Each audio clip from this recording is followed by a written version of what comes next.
ஹாய்ங்க, இந்த வீடியோவில் fresh turmeric powder எப்படி வீட்டிலே ரெடி பண்ணலான்னு பார்க்கலாம். இதுக்கு நான் வந்து ஷாப்பில் ஃப்ரெஷ்ஷாக டர்மரிக் இருந்துச்சு, ஸோ நான் அதை வாங்கிட்டு வந்து வச்சுருக்கேன். இது உங்களுக்கு பார்த்தாலே தெரியும் எவ்வளோ நல்லா ஆரஞ்சு கலரில் இருக்குது பாருங்கள். எப்போதும் நல்லா ஆரஞ்சு இல்லை பிரைட் எவ்வளோ கலரில் இருந்துச்சுன்னா அதை குக்குமின் கண்டென்ட் அதிகமாக இருக்கும்னு சொல்லுவாங்க. இதை 2 மெத்தடில் பவுடர் பண்ணுவாங்க.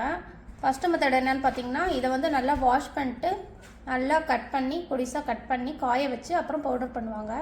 இன்னொரு மெத்தட் என்னன்னு நம்ம இப்போ பார்க்கலாம் வாங்க. இதுதான் நம்மளோட ட்ரெடிஷ்னல் மெத்தடுங்க. இந்த மெத்தடில் நம்ம ஒரே ஒரு ஸ்டெப் தான் எக்ஸ்ட்ரா பண்ணணும். அது நம்ம கட் பண்ணுறதுக்கு முன்னாடி இது ஒரு தடவை பாயில் பண்ணிடணுங்க. கொஞ்சம் நேரம் வேக வச்சா போதும், ரொம்ப நேரம் வேக வைக்க தேவையில்லை. இது பாயில் பண்ணுறதுனால நம்ம கண்ணுக்கு தெரியாத தூசி அப்புறம் இதில் மண் வாசனை ஏதாவது இருந்தாலும் இது போயிடுங்க. இதே நம்ம கொஞ்சம் நேரம் வேக வைக்கிறனால நம்ம சீக்கிரமாக காஞ்சிருமா, இது காய வைக்கல சீக்கிரம் காஞ்சிரும். இதே இப்போ நம்ம மூடி போட்டு வச்சுக்கலாம். இது ஒரு 10 மினிட்ஸ் கொதிக்கட்டும். இப்போ இது 10 மினிட்ஸ் ஆயிடுச்சு, நான் ஆஃப் பண்ணிட்டேன் அடுப்பை. இப்போ கலரும் பார்த்தீங்கன்னா இது எல்லா இடத்துலையும் சேமாக இருக்கும். இப்போ இதை ஆறணுன்னு தோலெல்லாம் நம்ம எடுத்துட்டு நம்ம இதில் துருகியும் நம்ம காய வைக்கலாம், இல்லை நம்ம மெலிசாக கட் பண்ணி கத்தியில் மெலிசாக கட் பண்ணியும் காய வச்சுக்கலாம்.